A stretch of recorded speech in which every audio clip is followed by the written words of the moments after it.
Comme cette eau qui coule, elle est remplacée par une autre eau dans le même courant. En regardant au même point, on peut croire que c'est la même eau. Mais non, elle est passée et a cédé sa place à une autre eau, qui à son tour passera et laissera sa place à une autre. Ainsi en est-il de jours, des semaines, de mois et des années. C'est aussi pareil pour l'homme, la femme, une génération. Ils sont, ensuite ils passent et cèdent leur place à d'autres. Le ciel que je vois, cette terre sur laquelle je me tiens, passeront et seront remplacés par un autre ciel et une autre terre. Rien de l'homme, ni de visible, n'est éternel, sauf la parole de Dieu, la vérité, Jésus. Tel que je suis sans rien à moi, sinon ton sang versé pour moi et ta voix qui m'appelle à toi, agneau de Dieu, je viens. Je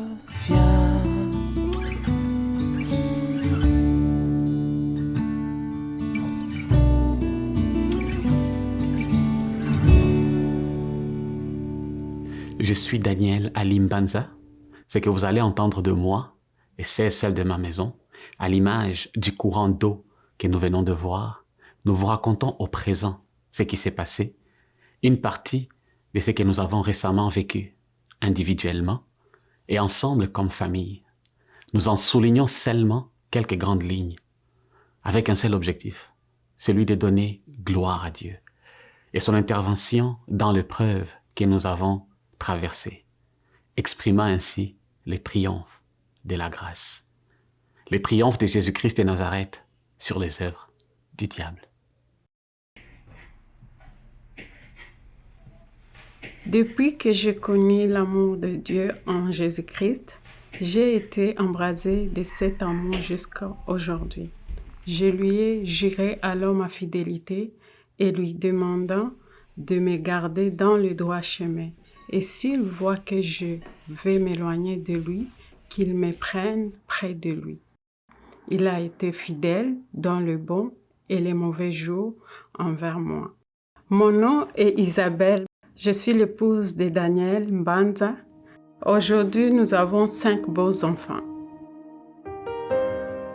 L'amour est une personne, et cet amour est un amour qui ne se base pas sur notre passé, notre présent ou même sur notre avenir. Un amour qui, malgré nos manquements et nos péchés, voit le meilleur en nous.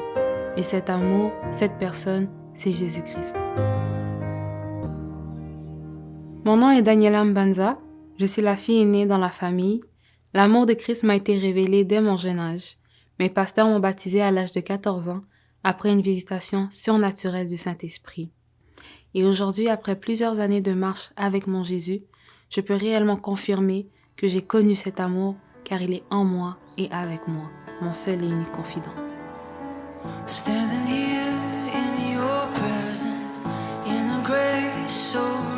Mes parents m'ont donné le nom de Divine, tout simplement parce que je viens du ciel. Mais très sérieusement, c'est à l'âge de 13 ans que j'ai fait ma rencontre personnelle avec l'amour de Christ. En grandissant et découvrant les défis de la vie, je réalise la grâce que Dieu m'a fait d'être sauvée et de vivre pour lui est tout simplement merveilleux.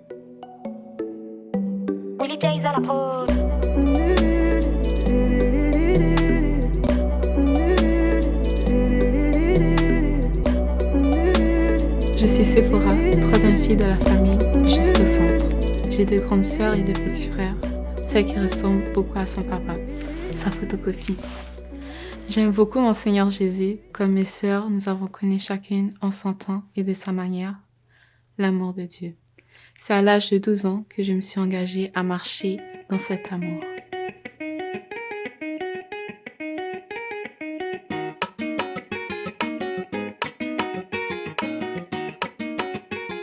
Mon nom est David le vainqueur, le fils miraculeux de la famille d'après mes parents. Quand ma mère était enceinte de moi, les médecins disaient que je n'allais pas venir au monde ou que ma mère allait mourir pendant la grossesse. Dieu m'a gardé et a gardé ma mère. Dieu a vaincu ce que les médecins avaient dit, la mort. D'où mon prénom, le vainqueur. Tout petit, j'aimais beaucoup Dieu et je voulais me faire baptiser, mais mon père me disait d'attendre. À l'âge de 12 ans, mon rêve est devenu réalité. Je me suis fait baptiser. Depuis ce jour, je sers mon Dieu en Jésus. Dans mon entourage, pas de voleurs. Devenir parfait, c'est ça qui est prévu. Je préfère faire de la drill pour Jésus. Dans le monde, c'est que du vu et revu. Arrête de faire l'incrédule, ça va te tuer. Dans la Bible, on dit d'Enoch qu'il avait marché avec Dieu et il était agréable à Dieu. J'aime Dieu et je marche avec lui chaque jour. Je ne suis pas encore baptisée, mais un jour ça arrivera aussi.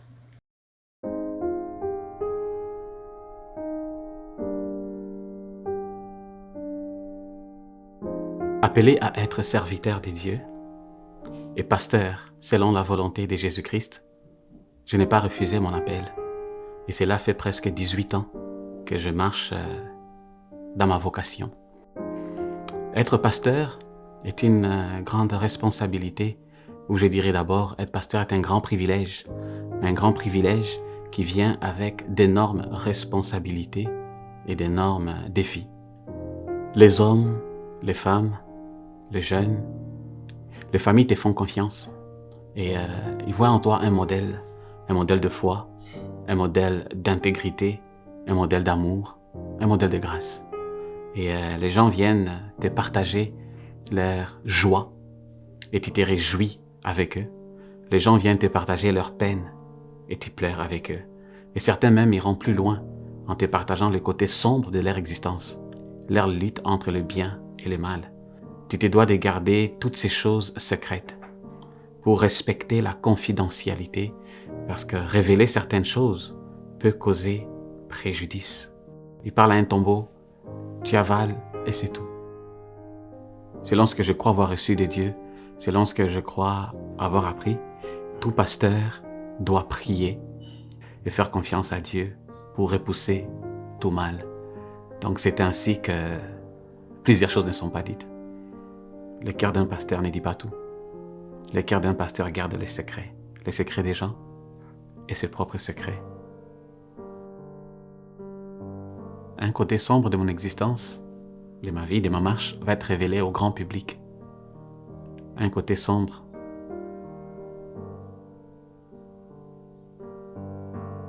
Que je n'avais pas caché à Dieu, que je n'ai jamais caché à Dieu, je ne peux même pas cacher à Dieu.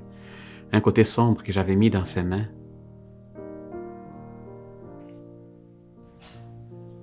J'avais commis l'adultère. Dans ma chair, j'avais été infidèle à Dieu. Dans ma chair, j'avais été infidèle à ma femme. Dans ma chair, j'avais ouvert la porte au diable. Il va les révéler au grand public. Imaginez-vous l'histoire de la femme adultère. Je suis sûr qu'entre les moments où on l'a prise quelque part et on l'a amenée en public, peut-être elle disait aux gens autour d'elle, pardonnez-moi, ayez pitié, mais non. Les gens voulaient arriver à leur fin. On veut exposer, on veut montrer, on veut dénoncer. Peu importe. Parce que les détails qui vont être dits, on ne va pas donner tout le contour. On va juste, elle, l'exposer. Et bien entendu, tel était mon cas. Je devais m'en remettre au jugement des hommes, finalement, parce que le jugement de Dieu, je le connais.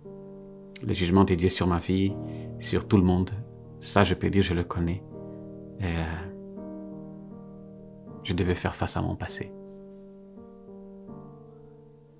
Le plus difficile pour moi, le plus douloureux pour moi,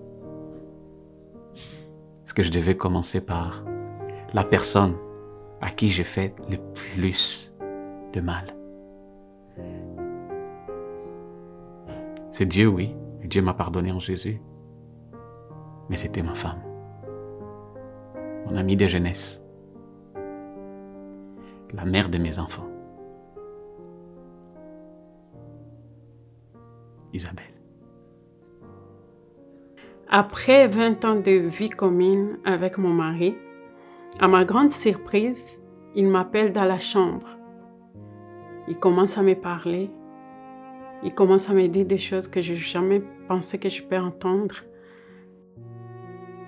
Quand il m'a avoué qu'il est tombé dans l'adultère, c'était un choc pour moi. C'était un coup. C'était comme un marteau qu'on a tapé dans mon cœur. Et là, j'ai senti mon cœur se déchirer en deux. Et là, j'ai commencé à pleurer. On a marché pendant 20 ans ensemble, travaillé pour le Seigneur. Et je n'ai jamais vu même un signe sur lui parce qu'il était modèle pour moi, pour mes enfants. Et il était mon pasteur à moi. Et d'entendre de sa bouche me dire, c'est réel, c'est un choc. C'était un choc. Imaginez-vous maintenant une femme trahie. Je me suis sentie enveloppée de la honte.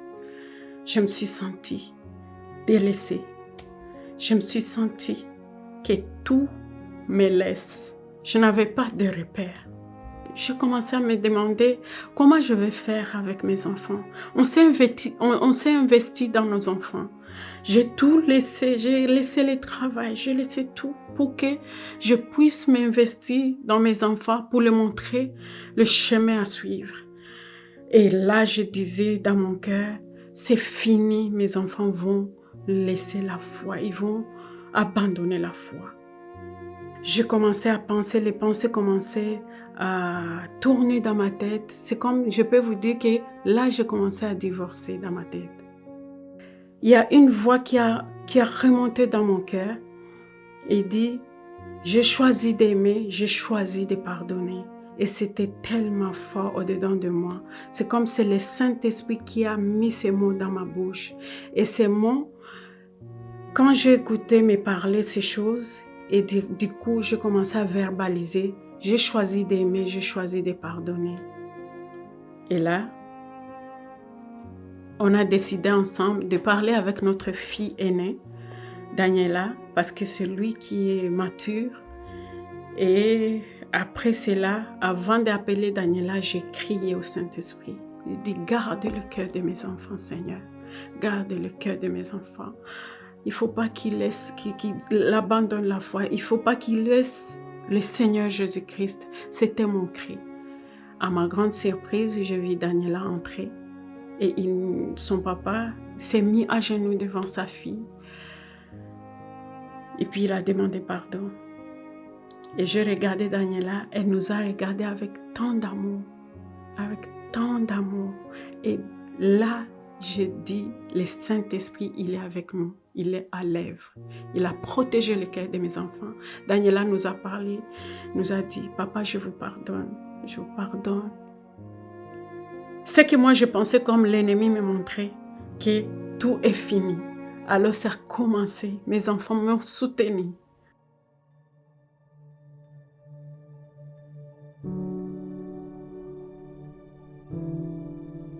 Je me souviens encore de ce jour, c'était le 19 mars 2021.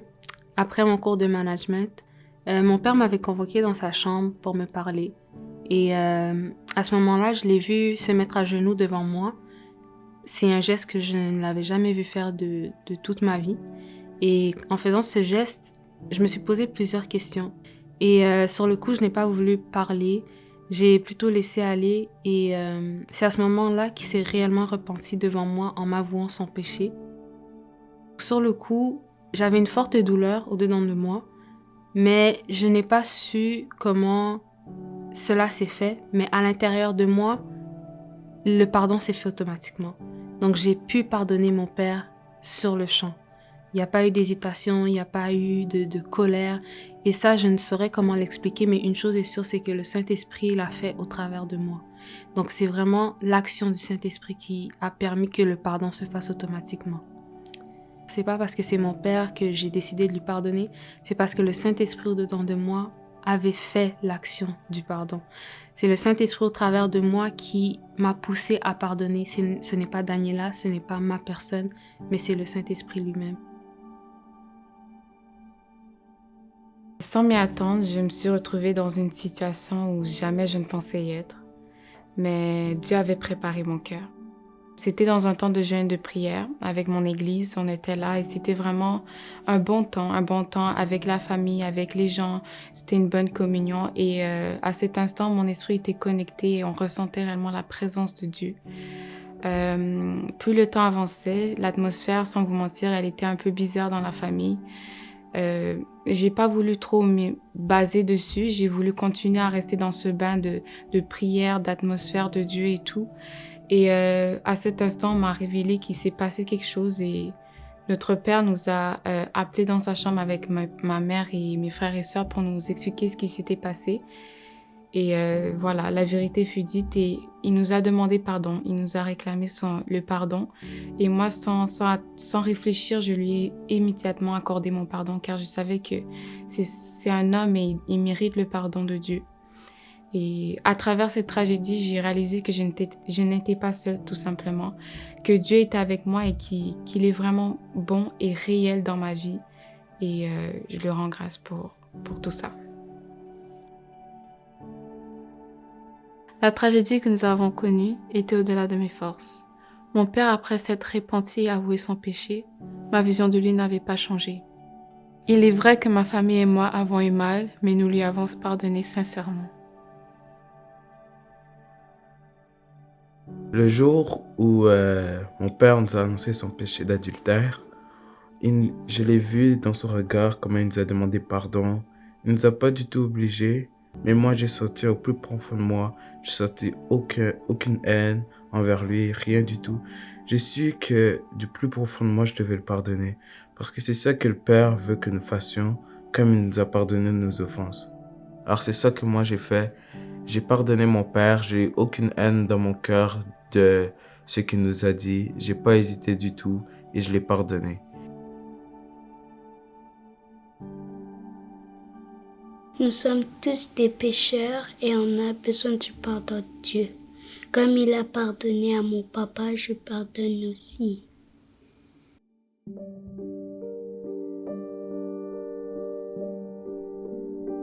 Par la grâce de Dieu, c'est celle de ma maison, on fait le choix de me pardonner. On fait le choix de s'identifier à moi, malgré la honte, malgré les déshonneurs. Alors je savais que le plus dur allait venir. Parce que ça ne se limite pas seulement à moi et à ma maison. Il y a une communauté. Il y a ceux du dehors. Et on devait faire face à tout ça. Et c'est là l'épreuve qu'on devait traverser ensemble. Oui, moi j'ai choisi de pardonner, moi j'ai choisi d'aimer. Alors après cette tragédie, je me suis retournée vers mes frères, mes sœurs, mes fils, mes filles. Je dis que j'ai choisi de pardonner, j'ai choisi d'aimer. À ma grande surprise, pour eux, c'était non. Alors ça, quand j'ai vu leur position, et des choses, ça s'est passé tellement vite. J'étais dans deux phases. J'étais d'abord de digérer ce que je viens d'entendre. Et je vois ce que Dieu a fait avec mes enfants. Et du coup, je vois mes frères, mes fils et mes filles dans l'église, mon église locale. Je vois que leur décision, ce n'est pas ce que j'ai pris. Là, ils ont décidé de dissoudre l'église. Ça s'est passé vite, tellement vite. 2 semaines et demie, l'église était déjà dissoute. Donc, ça, quand j'ai appris ça, ça m'a achevé. Parce que moi, je m'attendais que les chrétiens, nous sommes appelés de pardonner et d'aimer ou de chercher une autre solution. C'était la première fois dans ma vie d'entendre que l'église ferme. Donc ça, c'était comme, je peux dire, c'était comme quelque chose que je n'ai pas digéré du tout. Si on me regarde aujourd'hui, c'est pas le divorce, c'est pas ce qui s'est passé, c'est pas même pas le péché qui était commis. Ce qui m'a fait mal, c'est de dire que l'église ferme. Et là, j'étais à terre. J'ai eu le temps de douleur vraiment profonde. J'ai eu le temps de pleurer devant le Seigneur. Mais cette voix montait toujours. Je suis là pour pardonner, je suis là pour aimer. Donc, j'ai choisi d'aimer, j'ai choisi de pardonner. C'était l'ADN de Jésus. Et j'ai dit, aujourd'hui, je suis fortifiée parce que Dieu permet toutes choses. Mais je rends grâce à Dieu pour tout ce qui s'est passé dans notre vie ici comme une famille. Je bénis le Seigneur pour cela.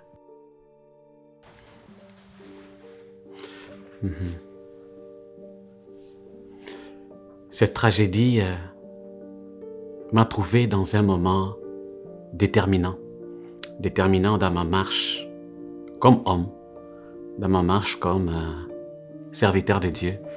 À chaque année, je prends un 21 jours où je prends un temps de retraite annuel, un temps où je vais m'approcher de Dieu avec les fardeaux des uns des autres, mes propres fardeaux, un moment de ressourcement, un moment où je demande à Dieu quelle est la direction pour l'année qui va suivre, qu'est-ce qu'il attend de moi, qu'est-ce qu'il attend de son troupeau. Et en 2020, on s'est dit ensemble d'un commun accord, nous croyons que le rêve qui était toujours sur mon cœur depuis longtemps d'aller au Burkina Faso, à l'église de Papa Karambiri, être ressourcé là-bas, va voir jour. À ce moment-là, je vais vivre un temps de grande bénédiction, un temps de visitation, un temps que je ne m'attendais pas du tout, mais Dieu savait ce qui allait se passer. Un jour, je suis dans le bureau avec Papa Karambiri et il va dire ces mots en disant mon épouse et moi avons ressenti sur notre cœur de t'adopter. Oh mon Dieu. Oui, je crois à l'importance d'avoir un père spirituel dans la Bible, mais rendu à là où j'étais dans ma marche, je n'avais pas un où je peux dire voici mon père spirituel. J'ai senti que quelque chose de glorieux était en train de prendre place. Je mentionne tout ceci parce que c'est ce qui va me porter tout au long. Parce que 4 mois plus tard, entre novembre 2020 et mars 2021, c'était une nuit, on avait appelé papa pour lui dire. Je me rappelle de mes mots. Je lui disais, papa, ici, nous sommes dévastés. Parce que je ne pouvais plus décider par moi-même, ni parler par moi-même. Je devais avoir la sagesse de l'homme de Dieu que Dieu a placé dans ma vie. Et lorsque je dis je suis dévasté, et je me rappelle ces mots, il disait, est-ce que tu t'entends parler? Isabelle, elle avait pris la parole en disant, papa, moi j'ai choisi d'aimer, j'ai choisi de pardonner. Et tout de suite, papa va dire, bravo ma fille. Il va complimenter Isabelle parce que je sens qu'elle va écouter une déclaration de foi. Quand j'ai compris, ok, donc Isabelle parle le langage de la foi et papa encourage la foi, alors je me suis dit, je vais monter d'un cran. Je vais parler aussi le langage de la foi, le langage que j'ai toujours parlé, afin de fortifier Isabelle et d'aller de l'avant. Et qu'on allait passer cette étape ensemble. Alors je me suis dit, le Seigneur va nous aider. Le Seigneur va nous assister. On ne va pas le langage de la foi, mais on va les vivre et les traverser ensemble. Et là, mon téléphone sonne et moi, je prends le téléphone. Je pensais que quelqu'un pourrait m'encourager. Alors, à ma grande surprise, c'était des insultes. Et du coup, j'ai pensé à fermer maintenant mon téléphone. Là, on était isolés. On est isolés. Et là, j'ai compris que c'était le temps maintenant de vivre seul. Et on s'est enfermé. j'ai pris maintenant 7 jours de jeûne et prière. Je suis allée pour chercher la face de Dieu. Et crois-moi, je suis allée, je ne savais pas quoi dire à Dieu. Mais je priais, je pleurais. J'étais dans la douleur profonde. Je me suis sentie vraiment isolée. Je me suis sentie seule avec le Saint-Esprit. Mais je n'étais pas seule. Le Saint-Esprit, il était au contrôle. Je priais et je sentis la main du Saint-Esprit. Parce que quand je priais, je sentais la main me toucher sur l'épaule. Et puis, à un moment, j'ouvrais mes yeux pour voir est-ce qu'il y a quelqu'un. J'étais seule, mais c'est après que j'ai compris que c'est le Saint-Esprit qui me touchait. C'est comme me rassurer qu'il était à côté de moi. Et je me sentais vraiment dans la paix. Mais la douleur de voir que j'ai perdu des personnes que j'aimais. J'ai perdu des gens que j'ai aidés spirituellement. Mais le Saint-Esprit était à l'œuvre. Il était là pour me consoler. Et je trouve ça, c'est merveilleux. Je vous assure, la douleur, il y a quelque chose qui sort de beau là-dedans. Et je crois que Dieu fait toutes choses à son temps et il a un plan merveilleux pour chacun de nous. Notre papa spirituel, il nous avait donné un conseil de prendre un temps à part chacun. Donc mon époux à côté, moi à côté. Et après, on va se réunir encore pour prier ensemble. Après avoir eu le temps chacun avec le Saint-Esprit. Et c'était merveilleux de voir un conseil qui vient de papa. Et on a appliqué cela et ça a porté du fruit. Ma famille et moi sommes passés par un moment très difficile, très douloureux. Et c'est un moment où la tempête avait vraiment frappé très fort dans notre famille. L'ennemi ne nous avait pas loupé. L'ennemi nous avait vraiment frappé fort.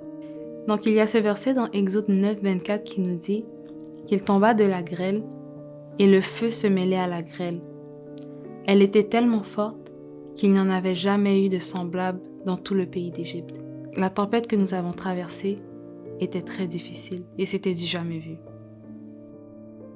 J'ai vu et j'ai senti, si je peux le dire ainsi, la douleur de ma mère. C'était difficile pour elle et pour moi de voir ma mère souffrir.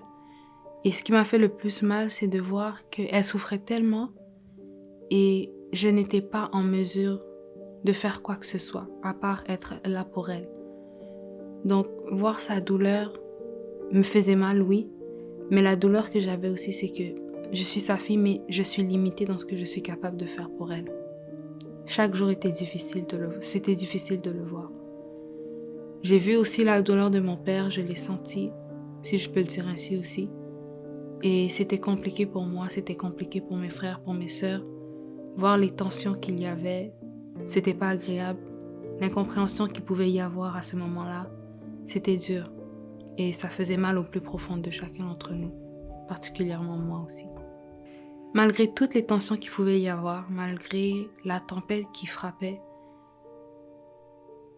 l'unité de mes frères, l'unité de mes sœurs et moi, c'est ce qui nous a aidés. Nous étions soudés dans la prière, nous étions soudés physiquement dans le fait de se soutenir en tant que famille et notre objectif était de prendre soin de nos parents durant ce moment. Les choses prennent une tournure désastreuse.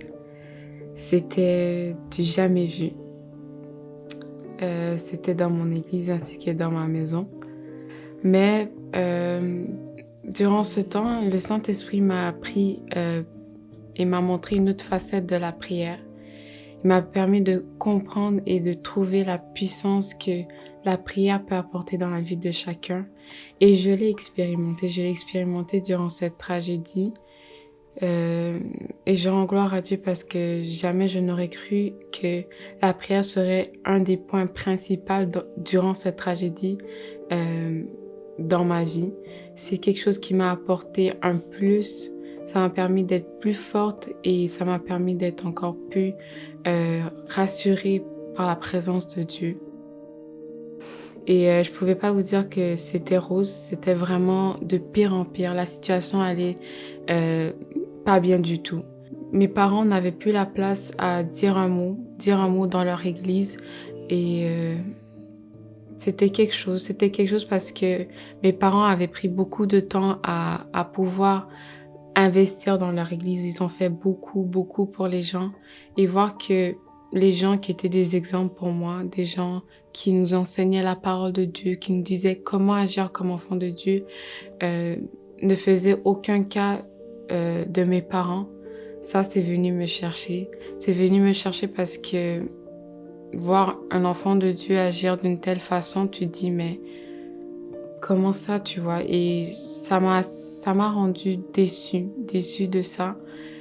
Mais à fur et à mesure, je passais par rapport à cette tragédie. Ça, c'était vraiment au tout début.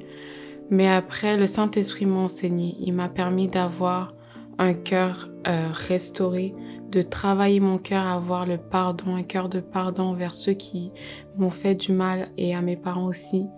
Il m'a permis d'avoir un cœur libre totalement. Il m'a permis d'avoir un cœur libre et de pouvoir ne pas retenir quoi que ce soit envers ceux qui ont fait du mal. Et il m'a fait réaliser que le mal n'est pas fait par l'homme, mais c'est bien par l'esprit du mal. Et l'esprit du mal, j'ai réalisé qu'il voulait nous détruire. Il voulait détruire moi et ma maison. Et grâce à Dieu, il n'a pas pu parce que nous sommes là aujourd'hui debout. Et je rends toute la gloire à Dieu parce que ce n'est pas de notre propre force qu'on est là aujourd'hui, mais c'est bien par l'esprit de Dieu. Et aujourd'hui, je peux dire avec confiance que je les ai pardonnés. J'ai pardonné à tous ceux que j'avais eu de la colère, si je peux le dire comme ça, parce que je sais que ce n'est pas eux, mais bien l'esprit du mal.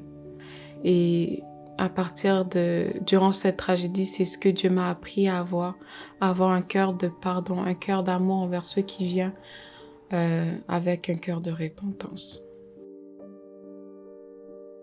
Moi, la chose la plus dure à pardonner, c'était pas que pardonner mon père, c'était pardonner l'Église. Parce que quand j'ai dû pardonner l'Église, ça m'a fait penser à plein de personnes. J'ai repensé à plein de personnes de l'Église, j'ai vu comment ils nous ont laissé tomber. Et moi, je me suis dit, c'est comme si un professeur enseigne à un élève. Tu vois, après ça, l'élève, quand il devient grand, il ne vient pas avoir la sagesse de venir voir son professeur et lui dire merci pour l'éducation que tu m'as donnée. Non, il dit, tout ça j'ai fait de moi-même. Tu dis pas merci à quelqu'un qui t'a appris beaucoup de choses. Tu lui dis pas merci. Moi, c'est ça qui m'a énervé. T'as laissé quelqu'un qui t'a appris et d'un coup comme ça, tu le connais plus.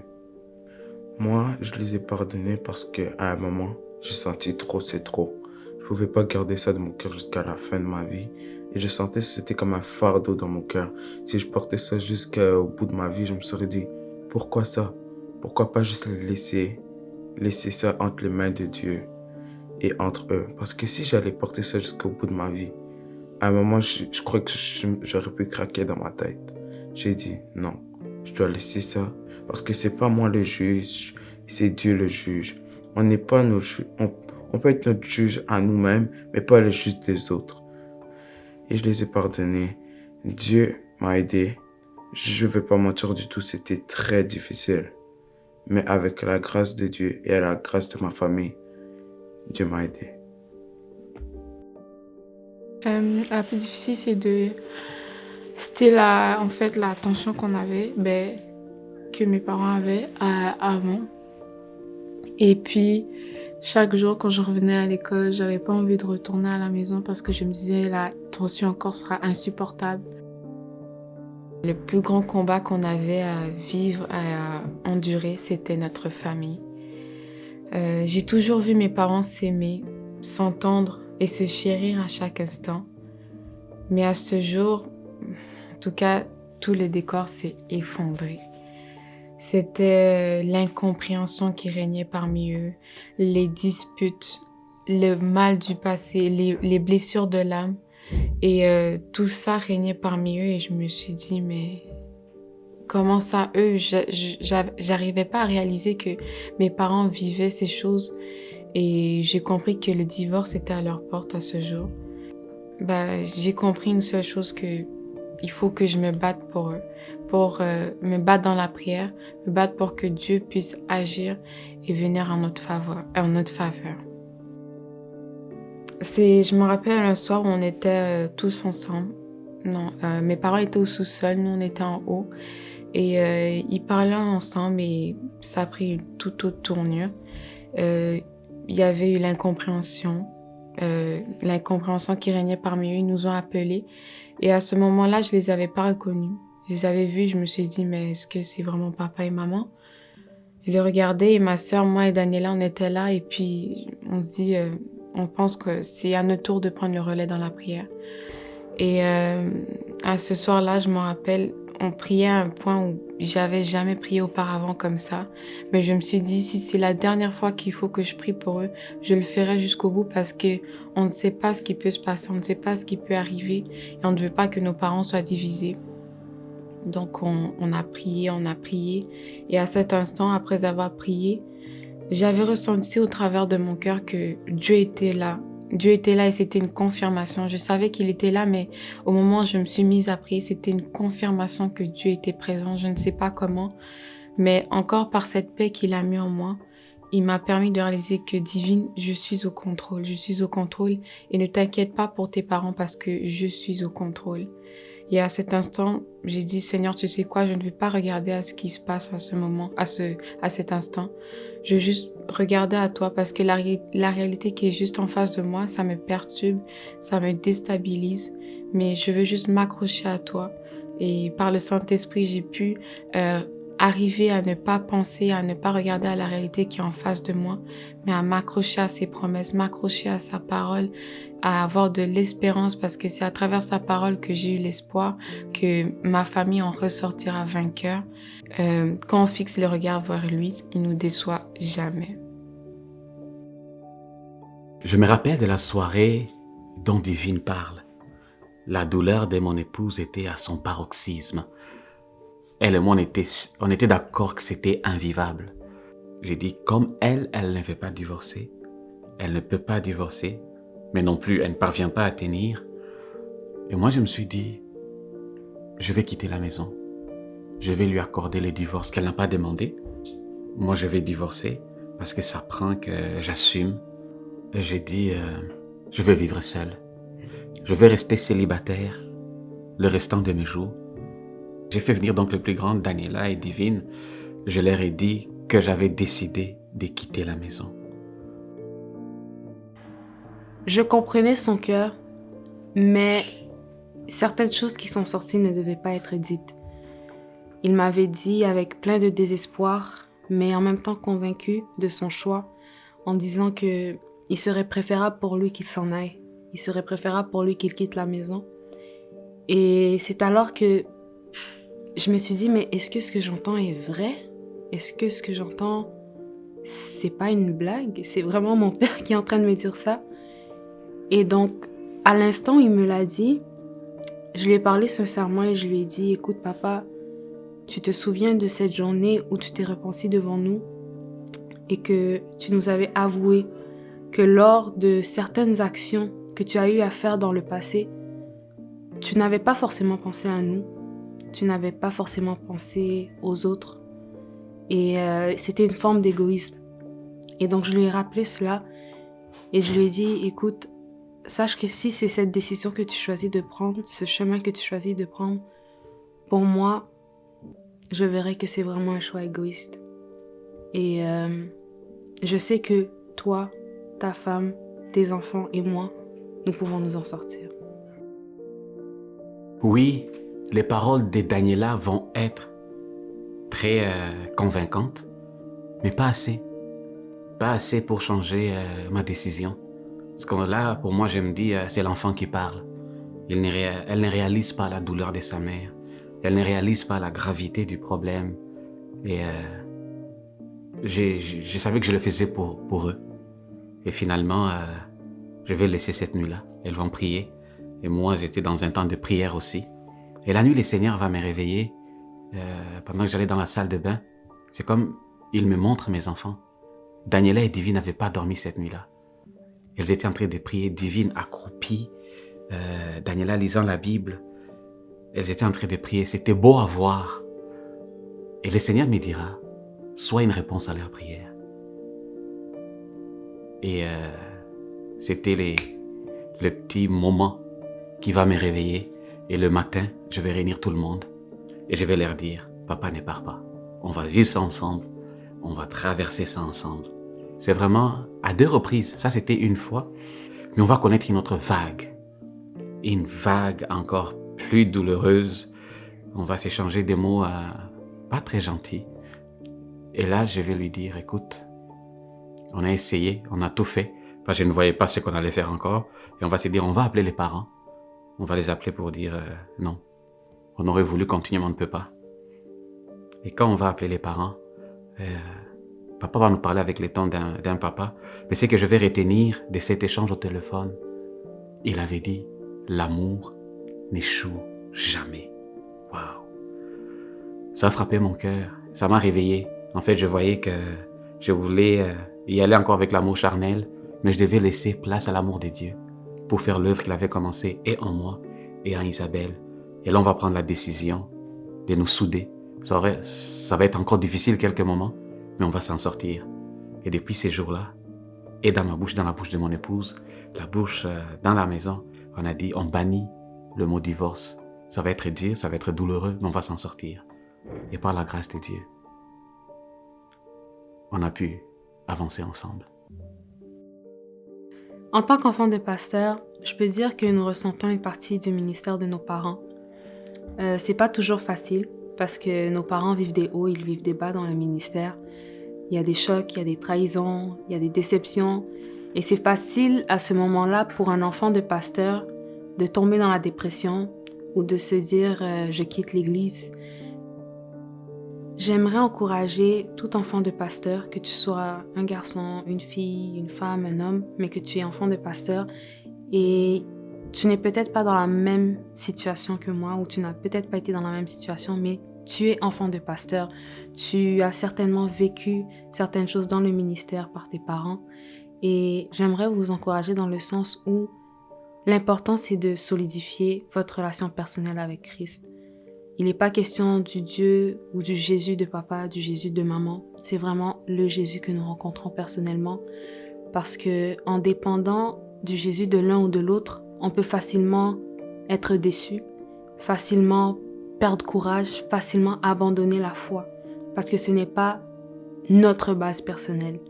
Donc l'important c'est de rentrer vraiment en intimité avec ce Jésus parce que quand viendra le problème, c'est ton Jésus qui va te sauver. C'est pas le Jésus de ton père ni le Jésus de ta mère. Donc j'aimerais encourager tout enfant de pasteur à réellement s'accrocher à Dieu afin d'être des outils, des enfants utiles aux côtés de leurs parents durant le ministère, tout au long de leur vie.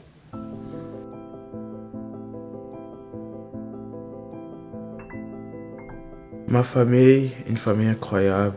Je peux rien dire sur elle. Ce que je pourrais dire que ce temps de crise nous a rapprochés des uns des autres. Maintenant, tu vois qu'on est plus unis, on rit beaucoup plus ensemble.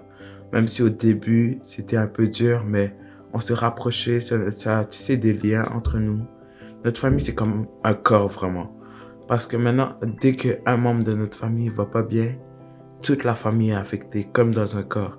Si la tête ne va pas bien, tout le corps va le ressentir et tout le corps va être fatigué. Mais c'est la même chose pour notre famille. Chaque personne a un rôle très important dans la famille. Que ce soit moi ou que ce soit le reste de ma famille, on a tous un rôle très important à jouer dans notre famille. C'est de nous aider, de nous aimer les uns les autres, de passer du bon temps avec chacun, de rire, d'avoir la joie. Si tout le monde te laisse, il y a au moins des gens qui vont rester avec toi. C'est ta famille, parce qu'ils t'ont vu grandir, ils t'ont vu faire des erreurs, faire des bonnes actions. Comme si tu pleures, ils vont te réconforter, ils vont pas te laisser à côté, ils vont te réconforter.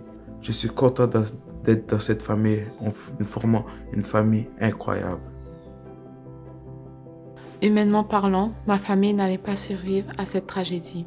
J'ai vu l'amour de Dieu nous toucher chaque jour et nous fortifier. Gloire à Dieu, aujourd'hui nous sommes plus forts ensemble. Chaque jour était un défi à surmonter, mais chaque jour Dieu a été fidèle envers ma famille. Et je le suis réellement reconnaissant pour tout ce qu'il a fait pour moi et ma famille. J'ai vu la main de Dieu changer mes parents dans leur communication, leur amour, leur cœur, ainsi qu'une restauration dans l'âme.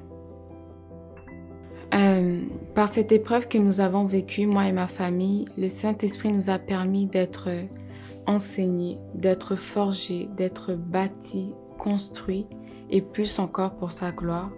Et la famille que nous sommes maintenant et que nous sommes devenus n'est plus celle d'il y a 1 an. En 1 an, il nous a permis d'être totalement transformés et de pouvoir être encore meilleurs et de pouvoir ressembler encore plus à Christ par la transformation qu'il a fait dans nos cœurs. De même, je remercie Dieu pour sa présence personnellement dans ma vie. Il m'a permis de voir que j'ai plus en moi. L'Esprit Saint m'a permis de réaliser que j'ai plus en moi, j'ai plus que je pense et de voir que je suis capable aussi de déplacer les montagnes que je ne pensais jamais déplacer. Aujourd'hui, nous sommes là devant vous, moi et ma famille, pour démontrer au monde que Christ est vivant, qu'il est capable de restaurer les familles brisées, les couples déchirés, relever des gens qui ont été trahis, délaissés et bouleversés. Dans toute cette tragédie, j'ai eu à expérimenter l'amour et la grâce de Dieu sur notre famille et je peux réellement dire que l'amour de Christ ne faillit jamais. Et aujourd'hui, je peux affirmer que ma relation personnelle avec Jésus, mon Jésus, a vraiment matissé le niveau, donc a passé à un autre niveau, à un niveau supérieur et tout simplement parce que la base et la fondation de ma foi en Jésus était solide. Et celle de ma famille aussi. J'ai écrit un court poème qui représente bien l'amour de Christ que notre famille a vécu pendant cette tragédie. L'amour est une personne et cet amour est un amour qui ne se base pas sur notre passé, notre présent ou même sur notre avenir. Un amour qui, malgré nos manquements et nos péchés, voit le meilleur en nous. Et cet amour, cette personne, c'est Jésus-Christ. Et aujourd'hui, je peux affirmer que j'ai connu cet amour. Il y a une chose que j'ai toujours répétée tout au long de cette tragédie, c'est que je savais que mon Dieu n'allait jamais nous laisser. Et je savais qu'il allait agir un jour ou l'autre. Donc ma famille et moi sommes réellement les témoignages vivants de son amour. Plus d'1 an plus tard, je bénis le Seigneur pour ça. Dieu est bon. Jésus-Christ est bon. Amen. Il m'a fait du bien. De voir mon mari à mes côtés, c'est une grâce. De voir mes enfants à mes côtés, c'est une grâce. Parce que là, je suis unie avec mon mari. On part de tout et de rien. Je suis unie avec mes enfants. On est en train d'aller de gloire en gloire. Oui, c'était difficile. Oui, c'était sombre. Mais aujourd'hui, je peux dire, Seigneur Jésus, merci beaucoup. Merci beaucoup. Gloire à Dieu. C'est tout ce que je peux dire. Si on doit dire, Daniel, dis-nous comment tu te sens. Dis-nous comment tu vas. Illustre-nous ton état. Il y a des images. L'image de cette femme adultère qui a été graciée par Dieu. Il y a cette image de cette femme adultère, pas dans sa portion d'adultère, mais dans sa portion graciée pour avancer. Mais aussi il y a l'image, et celui-là il parle un peu plus dans ma vie, l'image du fils prodigue. C'est lui qui est revenu à la maison. Quand il est revenu à la maison, le père est en train de faire une fête en son honneur. Pas parce que le père approuve ce qu'il a fait, parce que le père sait par où il est passé. Et le père sait que c'est mon fils. Je ne sais pas ce qu'il pouvait vivre, mais moi je m'arrêterai un instant là-dessus pour dire, il se sent impuissant face à son frère qui est dans l'indignation. Il comprend l'indignation de son frère ou de sa sœur, mais il sait que je ne peux pas sortir pour venir vers toi, parce que ça, c'est seulement le Père qui peut le faire. Je peux finir en vous disant, le plus beau de tous les cadeaux que Dieu a donnés aux hommes, c'est son Fils unique, pour finir au paradis après les temps, mais aussi ici-bas, dans les combats au quotidien, qu'il te délivrera, il te gardera. Si tu crois, alors que tu écoutes cette vidéo, tu te dis, j'aimerais inviter Jésus dans mon cœur, j'aimerais que tu fermes tes yeux avec moi.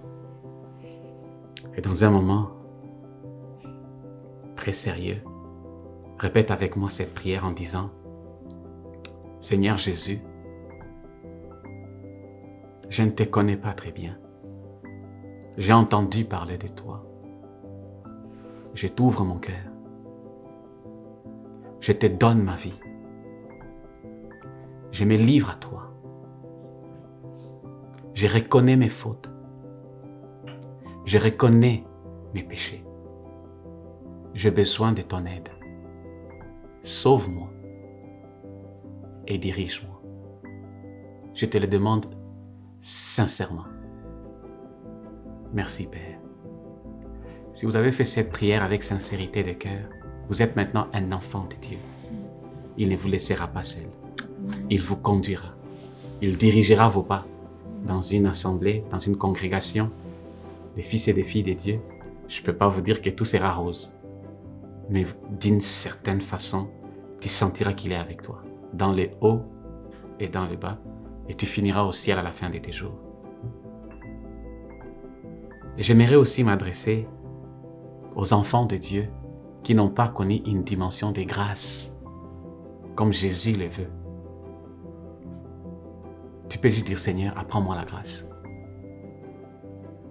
J'ai fini en disant merci à mon Dieu, à lui seul toute la gloire. Il ne partage sa gloire avec personne. À Jésus-Christ de Nazareth, toute la gloire. Au Saint-Esprit, toute la gloire. Et j'ai dit merci au Seigneur. Et je m'arrête, je regarde Isabelle, je te dis merci. Merci d'avoir ouvert un jour ton cœur à Jésus.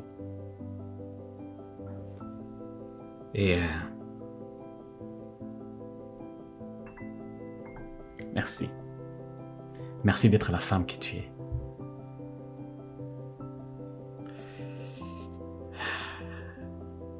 Je te parle comme un homme. Tout homme, certains, leur gloire, c'est dans l'argent. Et les autres, c'est dans leur possession. Mais je crois un homme sensé, ce qu'il a de plus beau, c'est ses fils, ses filles, ses enfants. Alors pour moi, que Dieu me fait cette grâce, que tu sois la mère de mes enfants. C'est le plus beau cadeau que Dieu pouvait me donner. Tu es une bonne mère. Oui, tu es un bon enfant de Dieu, mais tu es une bonne mère. Que Dieu te bénisse abondamment. À mes enfants, Daniela, Divine, Sephora, David, Enoch et les autres à venir, je vous dis merci.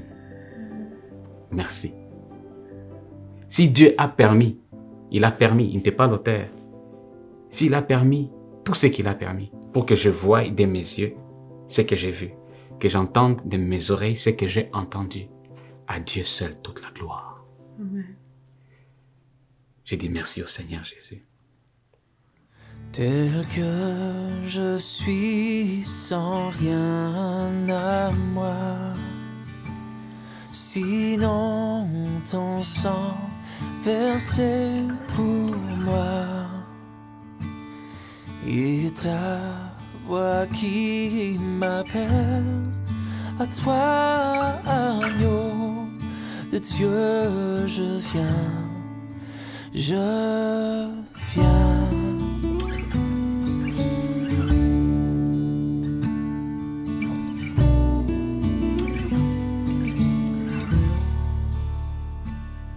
Tel que je suis bien vacillant, en proie au doute à chaque instant. Lutte au dehors, crainte au dedans. Agneau de Dieu, je viens.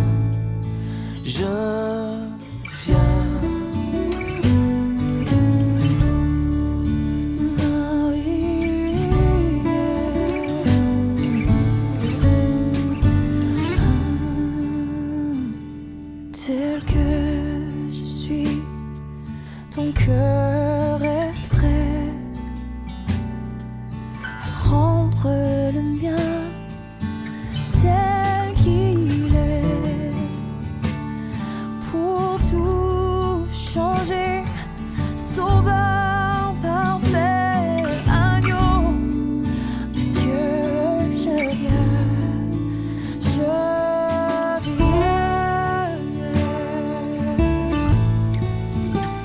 Oui, je viens.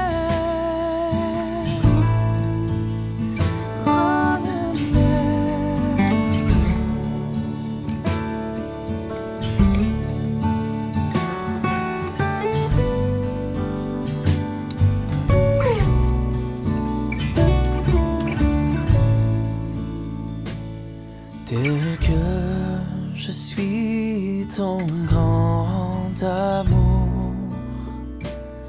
a tout pardonné sans retour. Je veux être à toi dès ce jour, agneau de Dieu, je viens. Je veux être à toi.